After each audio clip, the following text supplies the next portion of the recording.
అండి అందరికీ happy friendship day అంటే స్కూల్ డేస్ కాలేజ్ డేస్లోనే కానీ మళ్ళీ మ్యారేజ్ అయిన తర్వాత అంత ఓపుకుండదని నా ఒపీనియను.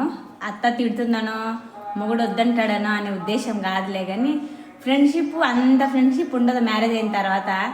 ఇంకా కట్టుకున్న మొగుడుతోనో అత్త మామలతోనే మంచి టైం స్పెండ్ అయిపోతుంది. ఫ్రెండ్షిప్ అంత టైం అనేది ఉండదు అనేది నా ఒపీనియను.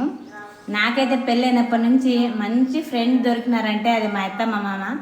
మంచి చనువు, ఎప్పుడు ఇంకా షికార్లన్నా మాటలన్నా పంచుకోవడం అన్నా షేర్ చేసుకోవడం అన్నా అత్త మామతోనే. ఒక్కొక్కసారి అనిపిస్తుంది నేను వాళ్ళు ఈడ్చి ఉండలేనేమో అనిపిస్తుంది, అంత క్లోజ్ అనమాట. ఎవరు ఎలా ఉన్నా నాతో మాత్రం చాలా బాగుంటారు. ప్రజెంట్ వాళ్ళే నా ఫ్రెండ్స్. నేను ఏదైనా నా నోట్లోంచి మాట్లాడే మాటలు ఫస్ట్ మా అత్తతోనే ఉంటాయి, అంత క్లోజ్గా ఉంటాము. ఇంకా పెళ్ళైన తర్వాత మనం కూడా మార్చుకోవాలి కదా.